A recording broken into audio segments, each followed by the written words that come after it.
The lights are on and we are ready to get started on day 2 of AP Government and Politics. We are looking today at 5.2, that's voter turnout. We'll be looking at explaining patterns and trends and data to draw conclusions. And my name is Jennifer Hitchcock. I work at Thomas Jefferson High School for Science and Technology in Alexandria, Virginia. I'm glad to make your acquaintance again here on day 2. So once again, we will start with our big question. Today, we're going to be analyzing voter turnout data so that you can explain how the state and federal government influence the kinds of voters who turn out, as well as the partisan composition of government. You will know you've got it when you can successfully describe a data set on your own. That will be what you'll walk out of here today. Just want to remind you that because we've turned off or disabled comments on YouTube, that if you are looking for links, they are accessible down there in the description. You have to make sure that you are using a private Gmail account in order to access that information. It's as free as I can get it to be. And if you're having any problems, it's probably because there's some kind of user restriction on whatever email you're trying to access with. So that being said, I want to make sure that we touch back in with our prereqs for today. We're going to be building on things that you learned in 1.3, that's government power and rights, and 1.7, which is going to be federalism. I'm so excited. All right. I want to review because we'll have some new viewers here today. So I just want to hit up the main points of what we talked about yesterday with structure. I'll do it again tomorrow. And then after that, I'm going to just assume that we're all good. So this is going to run through May 1st. We're going to be roughly covering components of 1, 2, 3, and 5. Unit 4 will be integrated, pulled through the content where it makes sense to. I know that one of the questions that I've seen, anytime you see that blue language, that's kind of me anticipating that you're talking to me. So one of the questions that I anticipate again is, hey, why doesn't this match College Board's announcements about the test structure? And I want to pull this hot off the presses and make sure that I have this for you.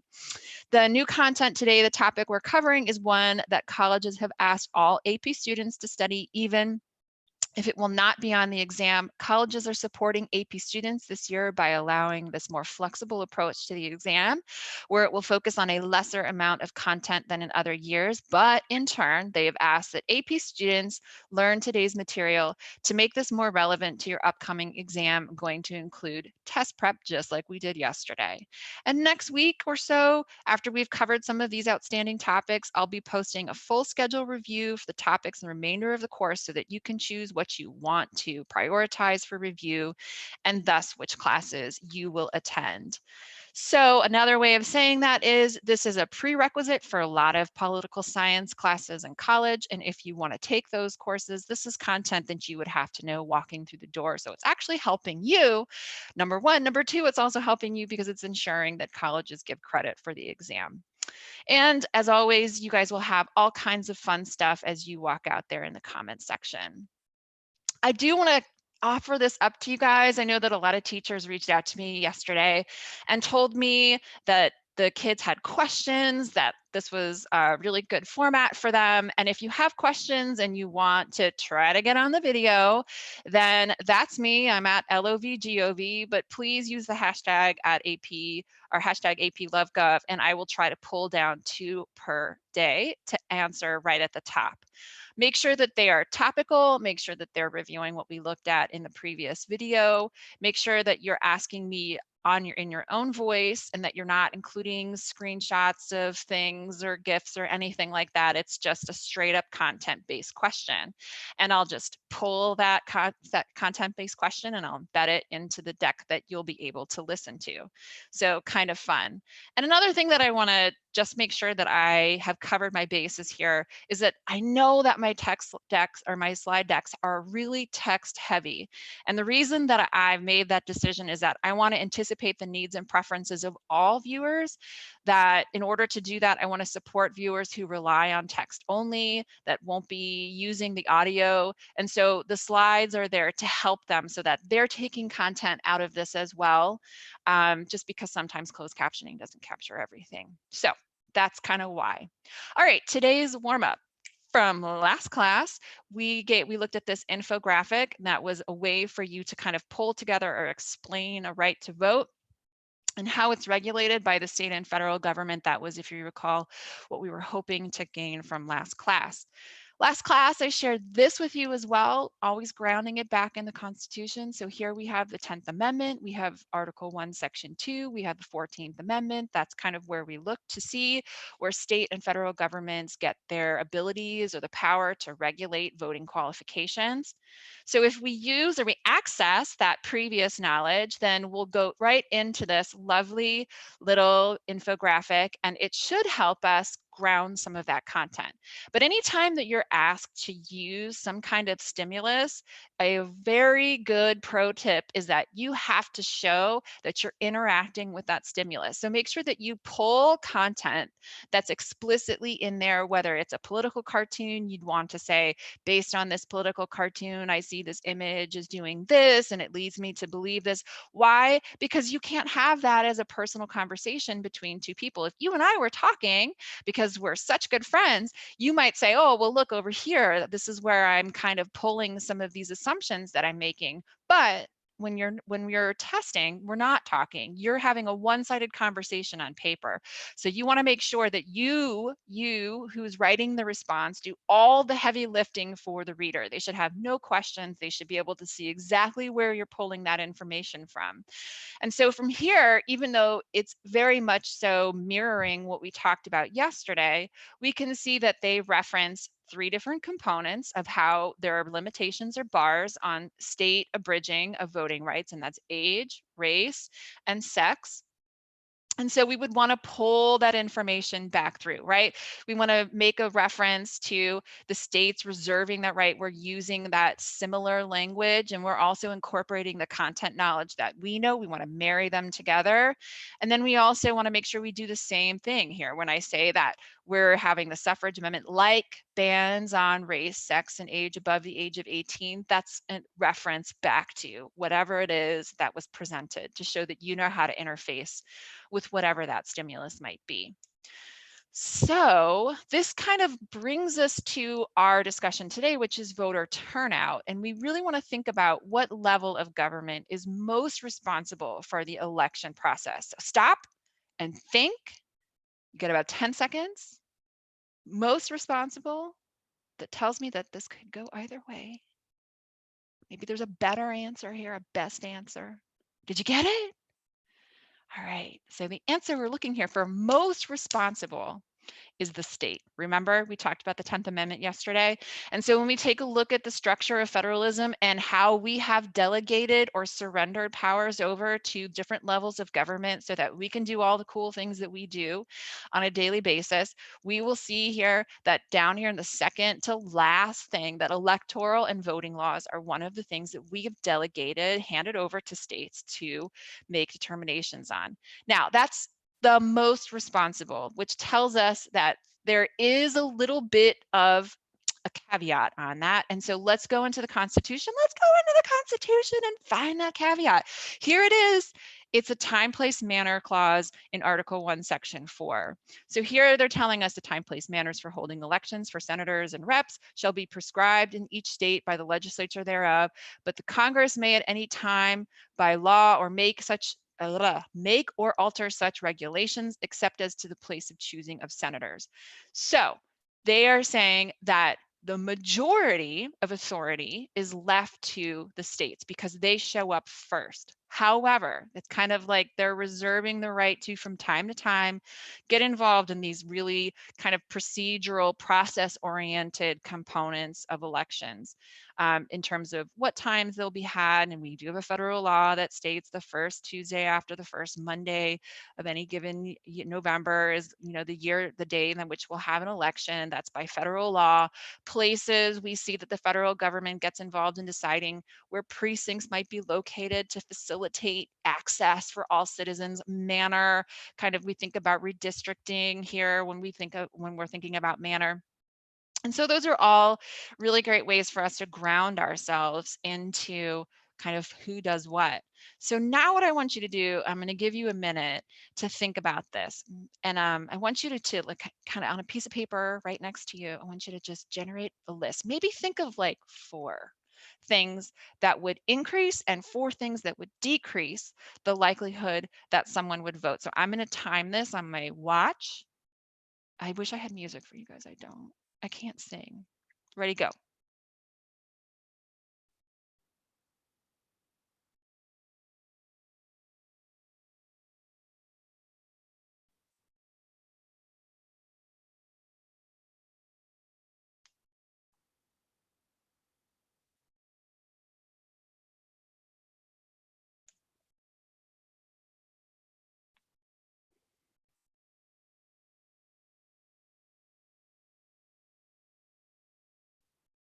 30 seconds.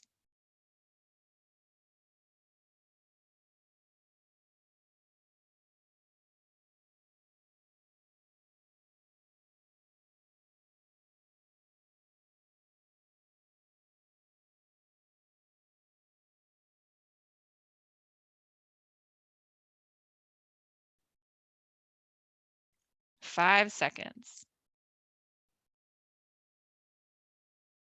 All right, friends, that felt like a lifetime. Remember, it's live, and I'm like, oh, it's so awkward. Okay, so maybe, I mean, I'm going to show you a screen, and you're going to go from nothing to like, oh my God, but I try to anticipate every answer that you might have.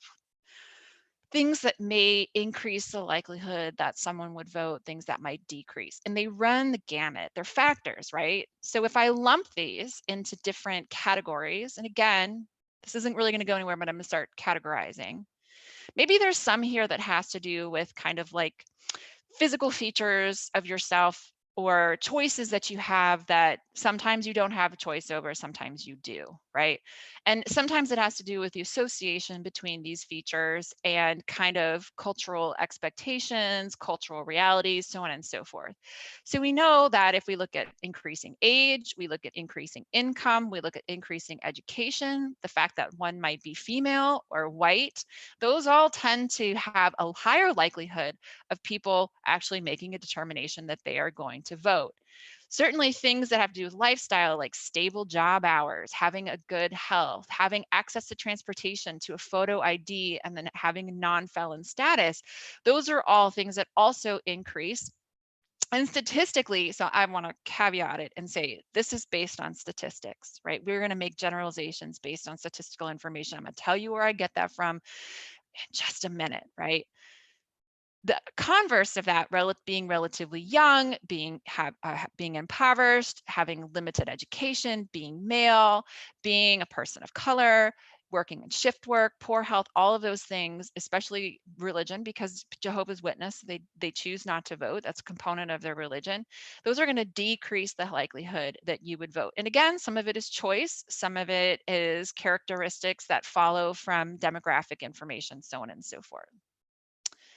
So the next category has to do kind of like with attitudes, right? So personal attitudes. And I think that this is really kind of the fun part. I know for me as being a government teacher, this is where I think the most important thing that I as a government teacher am hired by the state to do, because I am a state employee. This has to do with political efficacy. All of these things are there trying to build up your self-esteem when it comes to thinking that you actually can change or interface with the government. Now, that doesn't mean that it's instantaneous. It could be a really long, drawn out process. It could, depending on how committed you are to your issues, it could take a really, really long time.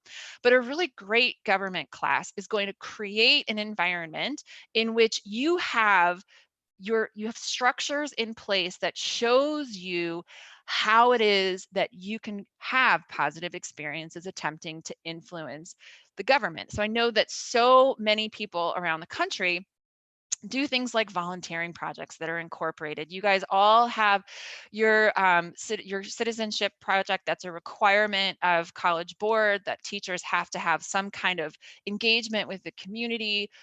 What that looks like, really, it's left to your teacher to decide, but all of those things are meant to increase positive political efficacy so that you're engaged, you're creating habits, right? That's what we're doing is we're creating habits of engaging our community for change. So all of these things the state creates are supposed to reinforce positive experiences so that we have positive political efficacy, so that we're repeat voters, so on and so forth. The converse is true. You can also have negative experiences, but I want to focus on the positive only. So, oh my gosh, overwhelming, right? Text heavy. If you're watching this as a recorded, you can pause this. But this is an example. This is just an example. I know the first thing that you think of is like, what would it get me engaged is voting. I registered all of my seniors. We all talked about how important it was for you to vote, for you to bring positive peer pressure. Do you have that +1 when you go to vote, so on and so forth. But there's so much beyond that. Things like, are you involved in a church? I mean, that's a really important component of knowing your community. And oftentimes, if you're engaged in a church, you're going to do some kind of community outreach. Those are all really important, fantastic things. I know that there are so many, I wanted to give you examples, but I also want to calm myself down and giving you specific examples. I might end up putting some of that stuff into the attached materials, because some of it has, obviously, if we're talking about advocating for your community, there's going to be a political component to that. And I want to make sure that we all kind of understand that we're not going to talk so much about politics, but more about like government structures that facilitate politics. But I do really want to point out to you, I think this is the most interesting one here down in the bottom left-hand corner. I'm directionally challenged. Brown versus Board is a great example. That's 5 Supreme Court cases that were combined into one. And one of them, coming here out of the state of Virginia, was brought by a 16-year-old girl from a place called, oh my God, now I can't think of it. Longwood. Nope. I'll get back to it. It's live. So it's down there in a town that's in central Virginia. But that 16-year-old went to a segregated school. And it's just a fantastic story. Oliver Hill. The litigant's name was Barbara. And now I have source amnesia. So I can't remember her last name, but you will all correct me and tell me how wrong I am. And that's perfectly fine. That's what you're there to do. Okay, so just some examples. Why is this a good thing? Well, all of this helps us increase our trust in government. And as you guys can see over the breadth of American history, since we've really started measuring trust in government, it's decreased. And we could find some associations between decreasing trust in government and things like prolonged wars, like the Vietnam War, like the war in Afghanistan. Political scandals, of course, the first person that we think of is Nixon, right? And Nixon definitely was embroiled in much political scandal, and that causes people to have a decreasing trust in government. And then surprisingly, the advocacy by certain groups who don't have the same amount of access to political power through the civil rights movement has also caused, there's an association between those movements for expanding civil rights and decreasing trust in government. We'll talk more about that in a little bit. Couple weeks. All right, but we see that there are some upticks when we get to things like national emergencies. We like to call them rally around the flag, because people feel as though they're being threatened by some outside force. And generally speaking, it's pretty predictable. Anytime there's some kind of national emergency, we will see an uptick in trust. Okay, so back to this. Our final component, and this is going to bring us right into our need to knows for today, is that the states obviously have a huge role in increasing the likelihood or decreasing the likelihood that one would vote. It's not like they don't know about it. All right, and we're going to talk about that in a minute, but I remember I told you that I would tell you where I get all this information from. All of this comes from, in part, the US Census Bureau does a current population survey that's done frequently, in which they're constantly updating and tracking this kind of information. We get official results from states anytime there's a national election. Those are all things that you can go to. If you go check out the Federal Election Commission, they'll have that information. And then exit polls, and then the effects of policies. This is the fun part. I'm a political scientist. I love political science research. This is where we pull all of this demographic data, all of these kind of oddities, and we condense them together and we try to find relationships. And that's political science research. And that is so much fun if you like stats. Okay, so your need to knows.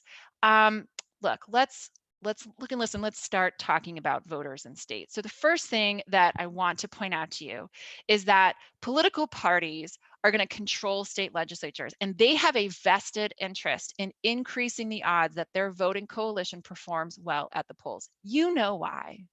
Why would they want their voting coalition to perform well?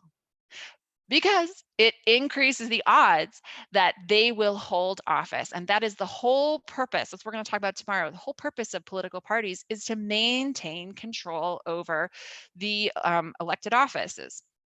So they do have a tendency to change election law that's going to disproportionately kind of politically benefit one party over the other. Why can I say that is kind of factually accurate? The reason is that you want to make sure that your voting coalition shows up to vote and does well. So by changing the way in which we regulate election law, we have that effect. Things like voter IDs. I know that voter IDs show up at almost every classroom as a really interesting place to talk about the effect that states have on voter turnout.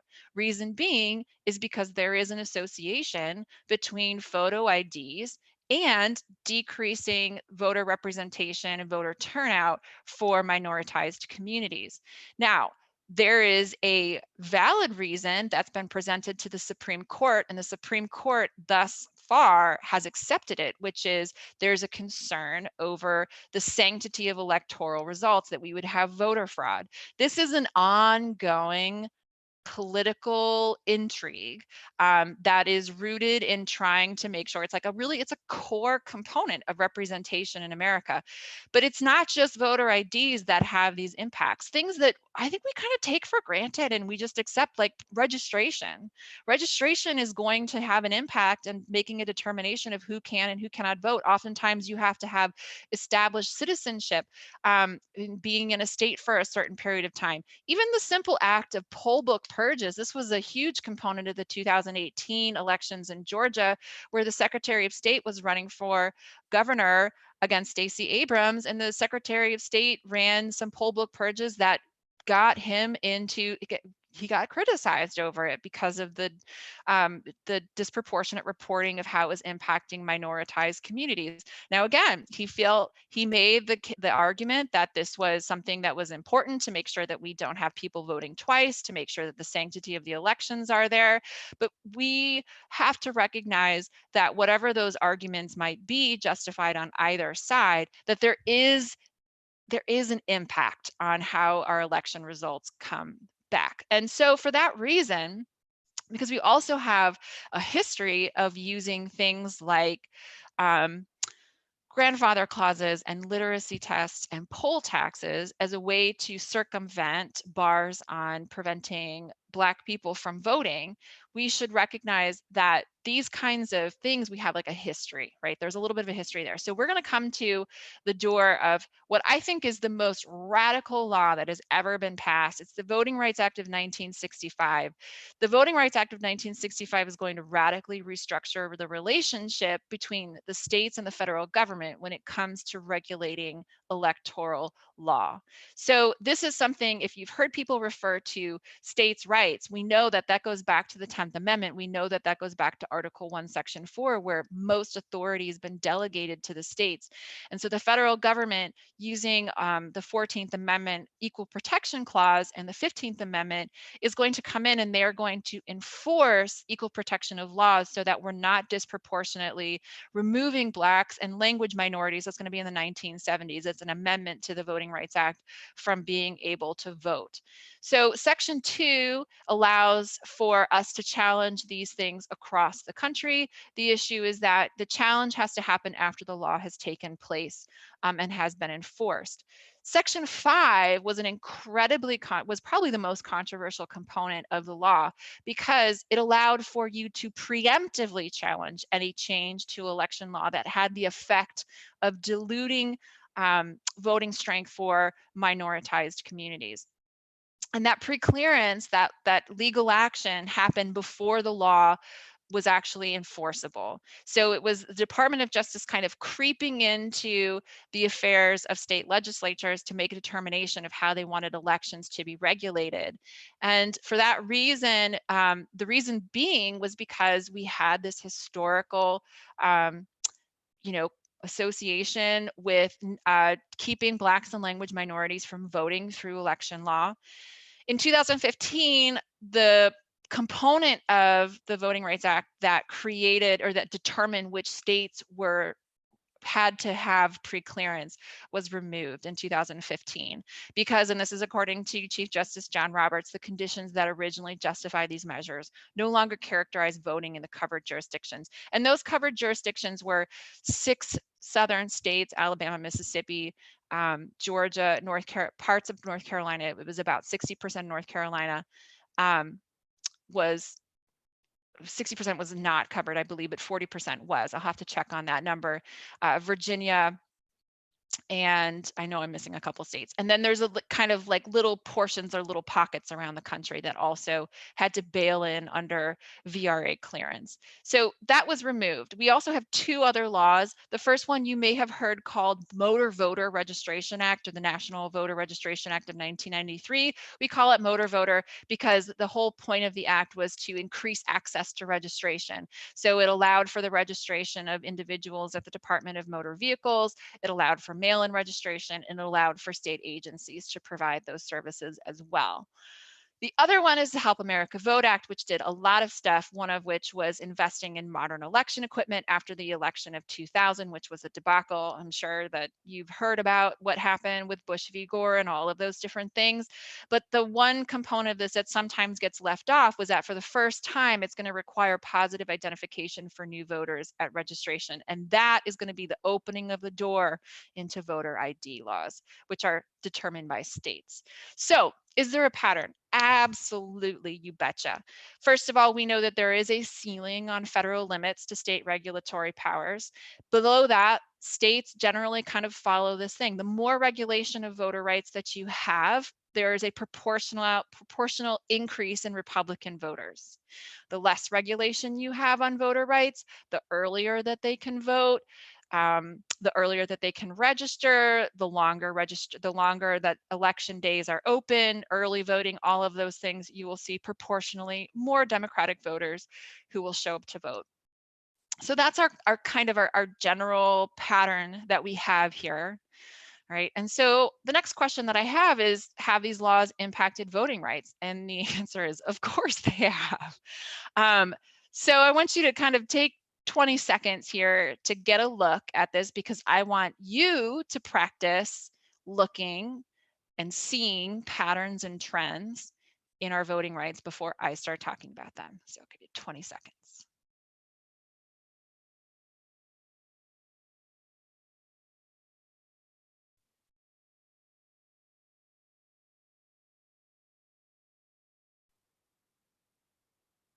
Five seconds, friends.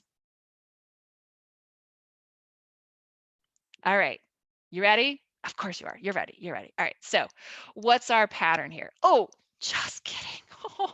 Well, we'll come back to it. I do want to say that these patterns of they go beyond race and nationality.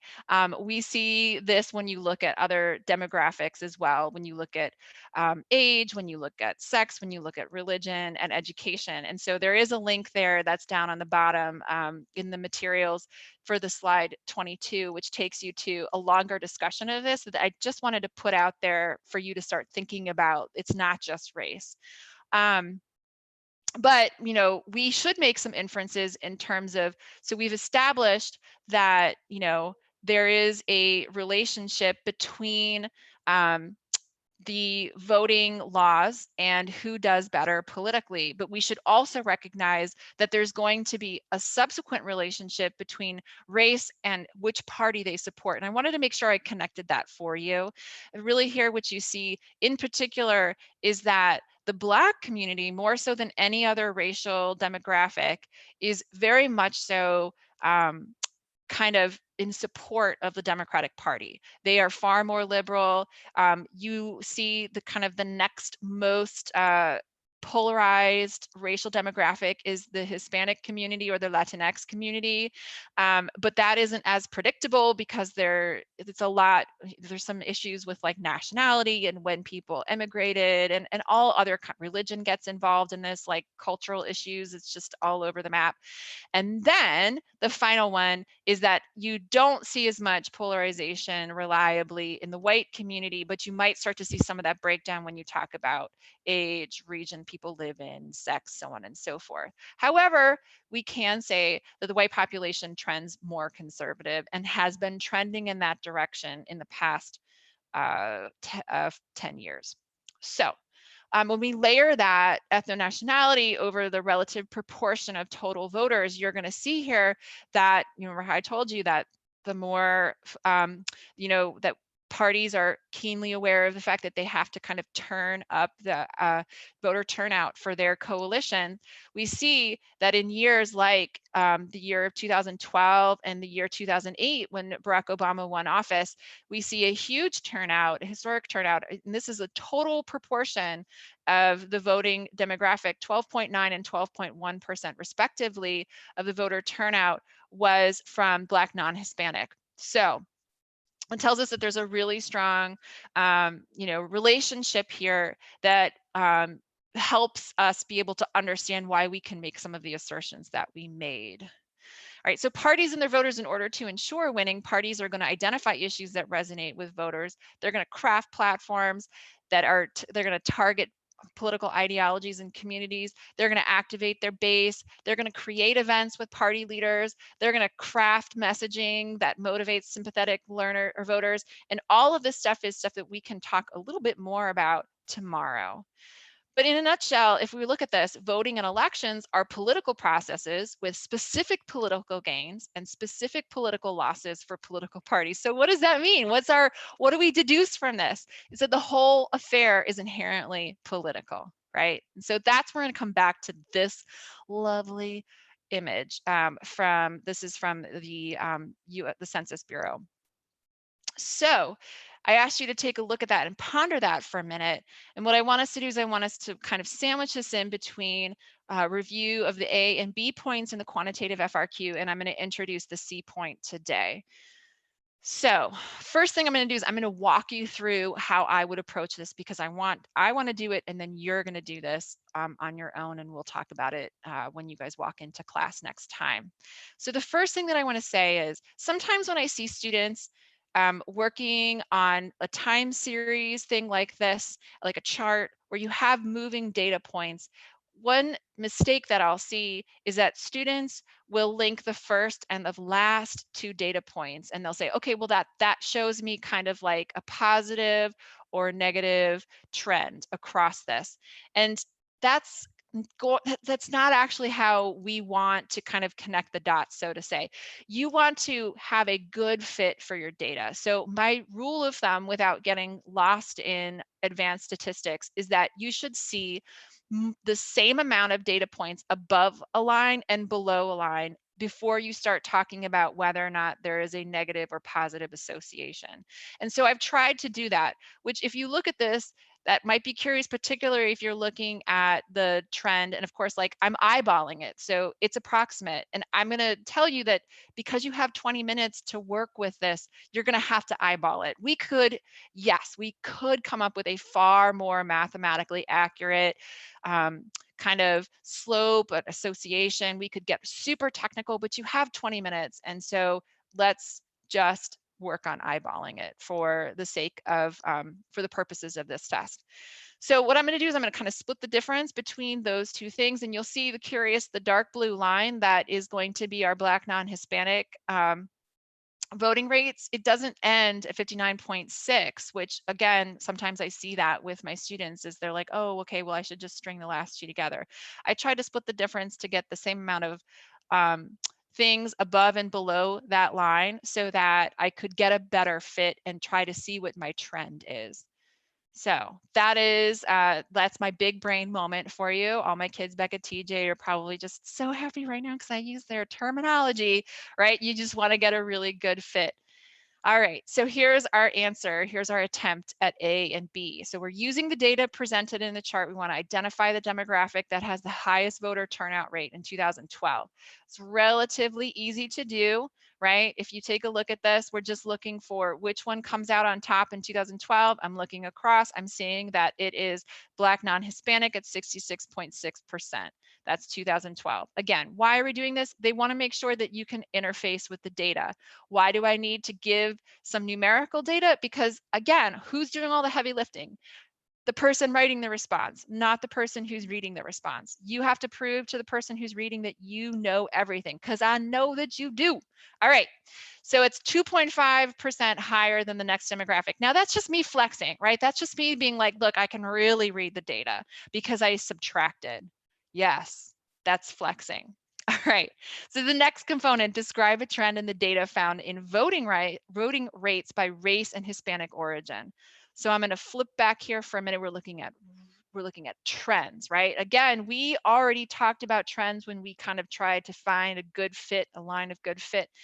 And so our trend is going to be that Black voters are generally trending towards increasing voting rates when compared to white and other race non-Hispanic. I want to make sure that I'm using the terminology that shows up in the key.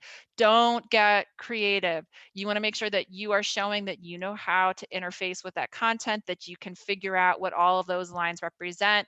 And because these are US Census Bureau pieces of information, they are going to really slow down and they're going to break apart different demographics, not only based on race, but also based on ethnicity. So voting rates for Black voters increased 5.6% over the period and at times eclipsed other groups, right? Again, I'm showing that I know how to do that. There's just some very light, like adding and subtracting so that I can show that I'm interfacing with that data. And then the Hispanic voting rates increased 1.6, but that's at least 10 to 15% below voting rates. I mean, it's an approximation. So again, 20 minutes doesn't give you a ton of time to have, the most technical answers. So you want to just run some approximations, but definitely get that numerical data on there to show that you know. All right, so then the next part, which is C, we have to draw a conclusion for that trend. So what does that mean? And this is what I want you to kind of put your eyeballs on and really think about. When we're drawing conclusions, we're using a skill that requires us to consider what's logically implied by the data. So there should be some kind of connection that we can back based on our knowledge of the content. And we should try to make a broad, limited generalization that's rooted in the data set. Don't read into things that aren't there, right? Sometimes I see responses where kids are making assumptions about other components of data or they're reading a data set. You have to recognize that every data set has limitations. And when you're looking at one data set, you have to identify what is being said and what is not being said. We practiced that last time before you start to make logical deductions or conclusions. And those, you have to make sure that there's a logical connection, right? That would be something you could kind of like see the domino falling over and hitting whatever that idea is. So let's practice this, right? So the first thing I want to do is I want to connect to trends or concepts that occurred over the same time period. So what was happening between 1980 and 2016? We just talked about this.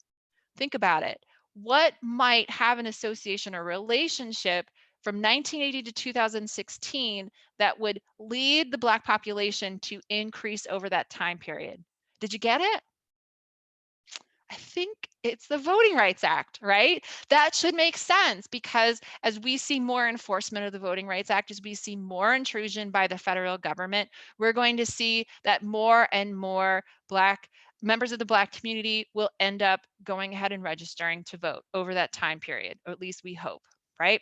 So that's our answer. Based on the data, it's logical to conclude, right? Why would I not say something like, let me go back and show you maybe an illogical thing. Why would I not say something like the Motor Voter Act of 1993? Because that falls within this time period. And my answer would be, it might, but I'm looking at this time period and I know that there's something out there that's far more impactful that gets to changing laws as opposed to just where do you go to register to vote. And I'm not saying that that doesn't assist, but the VRA fits better with this trend than just increasing voter registration rates.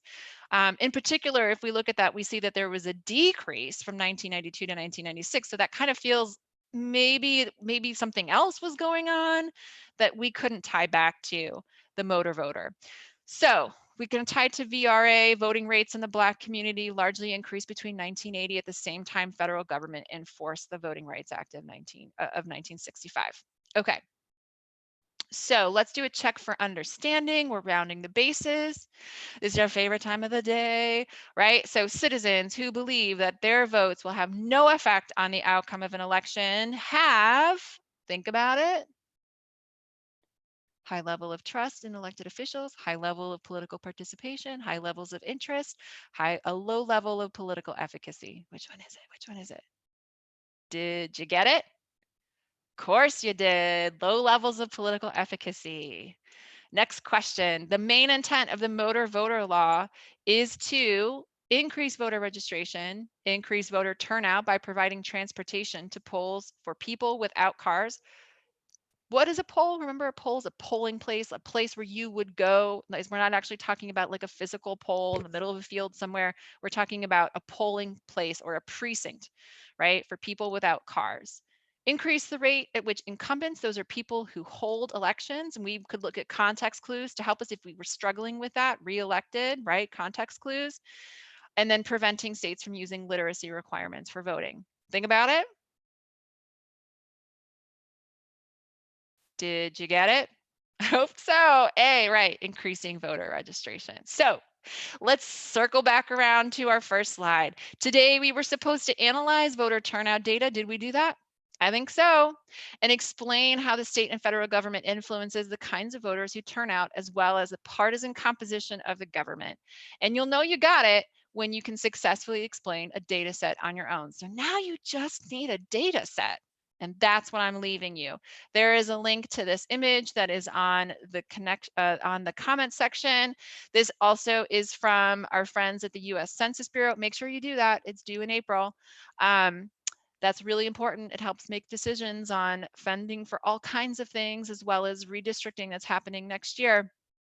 So we have this image here, and my question for you is, you want to use the data presented in the chart to identify an age group that generally increased in voting between 2012 and 2016, describe a similar pattern in the data between race and Hispanic origin, and draw a conclusion to explain why that pattern exists between race and Hispanic origin. All right, so some additional suggestions. Many of you probably have already done this, but you might want to think about heading on over to any of these three. They're linked in the comments section to take these quizzes. Some of them are longer than others. Some of them have interesting questions, but it's really going to help you make a connection between party affiliation and political ideology, which are totally different things. And we're going to talk about that next class, I promise. So the final thing that I want to leave you with before I say goodbye and show you my sources here is that College Board recognizes that students are having a hard time getting access to the internet and to devices. And we really want to make sure that we have solutions to help students get what they need for their best work. We want everyone to have a fair shot. So if you need tools or connectivity or know somebody who does, please reach out to us at this URL, cb.org/tech, and give us some feedback so that we can try to help you out to the best of our ability. Really important, making sure that all learners are getting a fair shot. All right, and so that's it. Remember, if you have questions, hashtag APLoveGov. Thanks for watching. I hope we'll see you guys again tomorrow when we talk about parties and political ideology. Bye.